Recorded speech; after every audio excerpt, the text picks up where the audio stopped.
Om Namo Bhagavate Vasudevaya.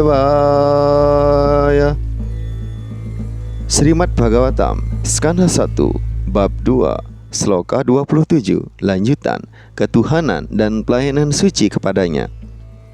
Untuk yang ingin ikut membaca, slokanya saya cantumkan di deskripsi. Mari kita baca bersama-sama. Rajastama prakritayaha samashila bhajanti vai pitrir buddha prajeshadin sriyaishwarya prajepsavaha. Artinya, orang yang berada dalam sifat-sifat nafsu dan kebodohan memuja para leluhur, makhluk lain, dan para dewa yang berkuasa atas aktivitas jagat.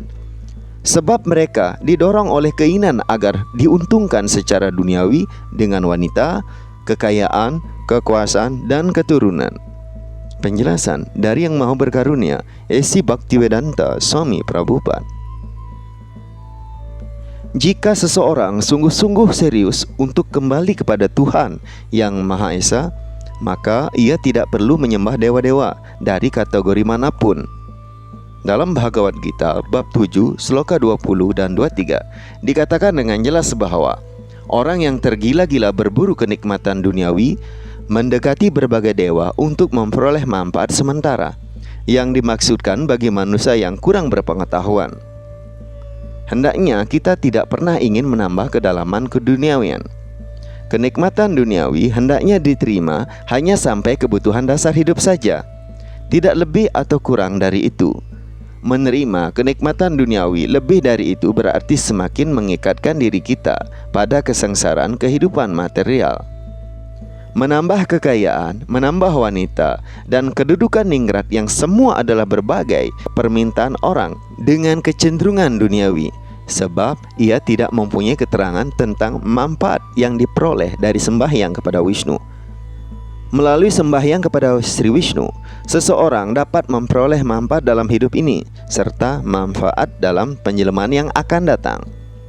Setelah melupakan prinsip-prinsip tersebut, orang bodoh yang mencari tambahan kekayaan, tambahan istri, dan tambahan anak menyembah berbagai dewa. Tujuan hidup adalah mengakhiri kesengsaraan hidup, bukan meningkatkannya. Orang tidak perlu mendekati para dewa untuk kenikmatan duniawi. Para dewa tak lebih daripada hamba-hamba Tuhan. Karena itu, mereka wajib menyediakan kebutuhan hidup dalam bentuk air, cahaya, udara, dan lain sebagainya. Hendaknya orang bekerja keras dan memuja Tuhan dengan hasil kerja kerasnya untuk hidup, dan seharusnya itulah semboyan hidupnya. Orang sebaiknya berhati-hati melaksanakan pengabdian dharma dalam keyakinan kepada Tuhan dengan cara yang benar, dan itu akan berangsur-angsur membawanya maju dalam menempuh perjalanan kembali kepada Tuhan. Pada waktu Tuhan Yang Maha Esa Sri Krishna sendiri berada di Vrajadham, dia pernah menghentikan acara sembahyang kepada Dewa Indra dan menasehati para penduduk Braja untuk menyembah melalui usahanya dan percaya kepada Tuhan. Menyembah berbagai dewa untuk keuntungan duniawi hampir dapat dikatakan kemerosotan dharma. Kegiatan keagamaan seperti ini telah disalahkan pada awal Bhagavatam sebagai kaitawa dharma. Hanya satu dharma di dunia yang hendaknya diikuti oleh semua orang, yaitu Bhagavata Dharma atau dharma yang mengajarkan agar orang menyembah personalitas Tuhan Yang Maha Esa dan bukan kepada yang lain. Selanjutnya, sloka 28 sampai dengan 29. Vasudeva Paraveda Vasudeva Paramakaha Vasudeva Parayoga Vasudeva Parakriyaha Vasudeva Parangyanam Vasudeva Parangtapa Vasudeva Parodharma Vasudeva Paragati. Artinya, dalam kitab-kitab suci, objek pengetahuan tertinggi ialah Sri Krishna, personalitas Tuhan Yang Maha Esa. Maksud melakukan korban suci adalah untuk menyenangkan Dia. Yoga adalah menginsapi tentang Dia. Semua kegiatan yang bertujuan untuk mendapatkan pahala akhirnya hanya diberikan pahala olehnya. Dialah pengetahuan tertinggi, dan segala pertapan keras dilakukan untuk mengenal Dia adalah memberikan pengabdian cinta kasih kepadanya. Dialah tujuan hidup tertinggi. Penjelasan. Dua sloka ini menegaskan bahwa Sri Krishna, personalitas Tuhan Yang Maha Esa, adalah satu-satunya objek pemujaan. Tujuan yang sama terdapat dalam sastra Weda, yaitu menegakkan hubungan dan akhirnya menghidupkan kembali pengabdian cinta kasih rohani kita kepada yang telah hilang. Itulah hakikat Weda. Teori yang sama dibenarkan dalam Bhagavad Gita oleh Tuhan dengan sabdanya sendiri. Tujuan tertinggi Weda hanyalah untuk mengetahui Dia. Semua kitab suci yang diwahyukan disiapkan oleh Tuhan melalui inkarnasinya dalam badan Sri Lawesadewa hanya untuk mengingatkan roh-roh jatuh yang diikat oleh alam material. Tidak ada dewa yang dapat menganugerahkan pembebasan dari ikatan duniawi. Itulah keputusan dari semua kitab-kitab Weda. Para impersonalis yang tidak mempunyai keterangan tentang personalitas Tuhan Yang Maha Esa meremehkan kemahakuasaan Tuhan Yang Maha Esa dan menyamakan Dia dengan semua makhluk hidup lain. Oleh karena perbuatan tersebut, orang-orang impersonalis tersebut hanya memperoleh pembebasan dari ikatan duniawi setelah mengalami kesulitan yang besar. Mereka dapat bersarah diri kepadanya setelah dilahirkan berkali-kali dalam upaya mengembangkan pengetahuan rohani.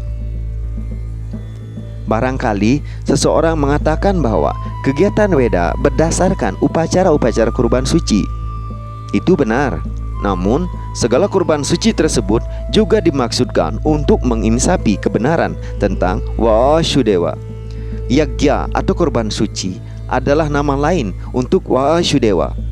Dalam Bhagavad Gita dinyatakan dengan jelas bahwa segala kurban suci dan segala kegiatan harus dilakukan untuk memuaskan Yagya atau Vishnu, personalitas Tuhan Yang Maha Esa. Demikian pula halnya dengan sistem-sistem yoga. Yoga berarti hubungan dengan Tuhan Yang Maha Esa. Akan tetapi, proses tersebut termasuk beberapa ciri jasmani, misalnya asana, dhyana, pranayama, dan meditasi. Dan semuanya dimaksudkan untuk memuaskan perhatian pada aspek Vasudewa yang berada di tempat-tempat khusus dan terwujud sebagai Paramatma. Keinsapan Paramatma hanya keinsapan sebagian dari Vasudewa. Dan jika seseorang berhasil dalam upaya itu, maka ia menginsapi Vasudewa sepenuhnya. Namun, karena nasib kurang mujur dari kebanyakan yogi, mereka dikandaskan oleh penderitaan batin yang diterima melalui proses badania. Para yogi yang bernasib malang diberi kesempatan dalam kelahiran yang akan datang dengan ditempatkan dalam keluarga-keluarga Brahmana yang baik dan terpelajar, atau dalam keluarga-keluarga pedagang, pengusaha kaya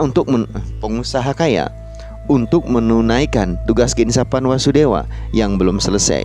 Jika para Brahmana dan putra orang kaya tersebut menggunakan kesempatan sebagaimana mestinya, maka mereka dapat menginsapi Vasudewa dengan mudah melalui pergaulan baik dengan orang-orang suci. Sayang sekali, orang yang diistimewakan tersebut terpikat sekali lagi oleh kekayaan dan kehormatan duniawi, dan dengan demikian secara nyata melupakan tujuan hidup. Demikian pula halnya dengan pengembangan pengetahuan. Menurut Bhagavad Gita, ada 18 unsur dalam mengembangkan pengetahuan. Melalui pengembangan pengetahuan tersebut, berangsur-angsur seseorang menjadi bebas dari rasa bangga, bebas dari rasa sombong, tidak melakukan kekerasan, sederhana, setia kepada guru spiritual yang mulia, dan mengendalikan diri. Dengan mengembangkan pengetahuan, seseorang menjadi bebas dari ikatan terhadap kampung halaman dan menyadari kesengsaraan akibat kematian, kelahiran, usia tua, dan penyakit. Segala pengembangan pengetahuan mencapai puncaknya dalam pengabdian suci kepada personalitas Tuhan Yang Maha Esa, Vasudewa. Karena itu, Vasudewa adalah tujuan tertinggi dalam mengembangkan segala cabang pengetahuan. Pengembangan pengetahuan yang membawa seseorang ke tingkat spiritual bertemu dengan Vasudewa adalah pengetahuan yang sejati. Pengetahuan fisik dan berbagai cabangnya dikritik dalam Bhagavad Gita sebagai agyana atau lawan dari pengetahuan yang sejati. Tujuan tertinggi pengetahuan fisik adalah memuaskan indera-indera, yang berarti memperpanjang masa kehidupan duniawi, dan dengan demikian meneruskan 3 jenis kesengsaraan. Jadi, hidup sengsara kehidupan duniawi adalah kebodohan. Namun, pengetahuan fisik yang sama menuju cara pengertian rohani, menolong seseorang untuk mengakhiri hidup sengsara kehidupan ragawi dan memulai kehidupan spiritual pada tingkat Vasudewa. Hal yang sama juga berlaku mengenai segala jenis pertapaan. Tapasya berarti secara sukarela menerima segala jenis rasa sakit badani untuk mencapai suatu tujuan hidup yang lebih tinggi. Rawana dan Hiranyakasipu menjalani jenis siksaan jasmani yang keras guna mencapai tujuan kepuasan indera. Kadang-kadang tokoh-tokoh politik modern juga menjalani jenis-jenis pertapaan keras guna mencapai suatu tujuan politik. Ini sebenarnya bukan tapasya. Hendaknya seorang rela menerima kesulitan jasmani untuk mengenal Vasudewa, sebab itulah cara pertapaan yang sejati.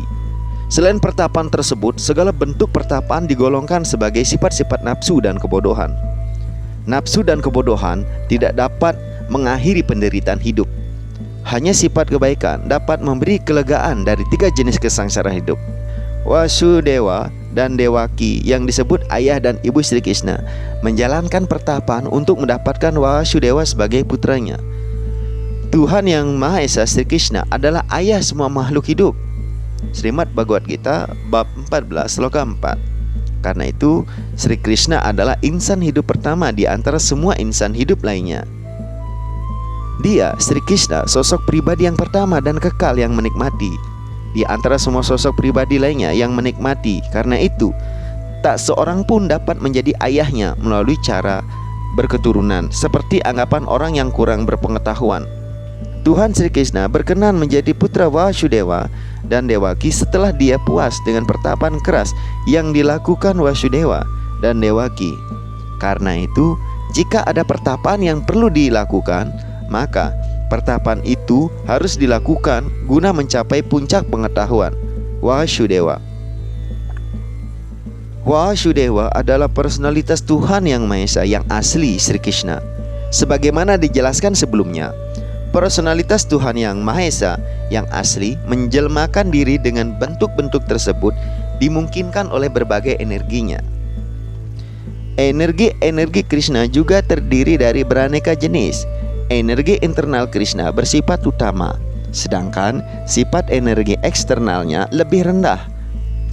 Energi-energi tersebut dijelaskan dalam Bhagavad Gita bab 7 sloka 4 sampai dengan 6 sebagai para prakriti dan apara prakriti. Jadi, berbagai bentuk inkarnasi Krishna yang terjadi melalui energi-energi internal adalah bentuk-bentuk utama. Sedangkan inkarnasi-inkarnasi yang terjadi melalui energi-energi eksternal adalah bentuk-bentuk yang lebih rendah. Entitas-entitas hidup yang diwujudkan oleh energi internal Krishna adalah orang yang sudah mencapai pembebasan selamanya.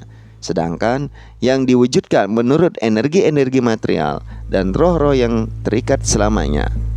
Karena itu, segala pengembangan pengetahuan, pertapaan dan kurban suci dan kegiatannya hendaknya diarahkan menuju perubahan sifat pengaruh yang sedang bertindak terhadap kita.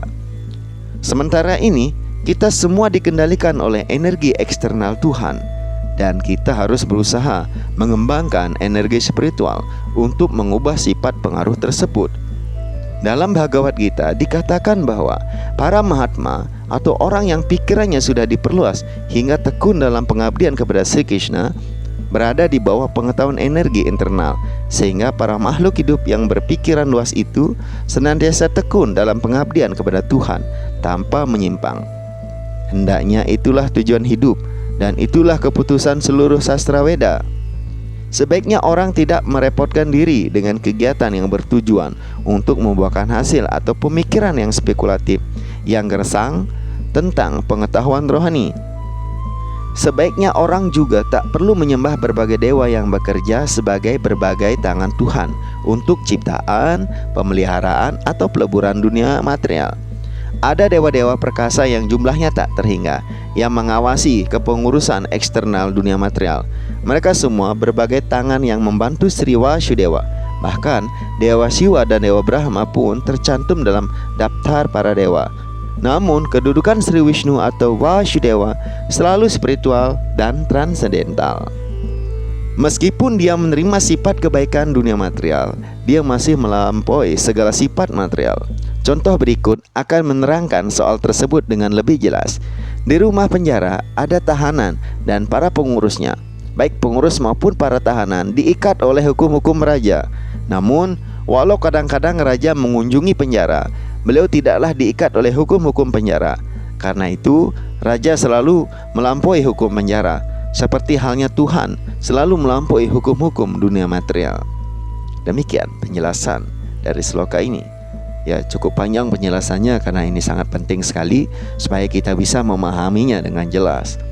Semoga mereka yang senantiasa mendengarkan Srimad Bhagavatam ini selalu diberikan pencerahan di dalam hatinya disucikan, sehingga kita bisa mencapai tujuan hidup kita ini untuk mencapai kepada Tuhan. Demikian kita telah membaca Srimad Bhagavatam pada hari ini.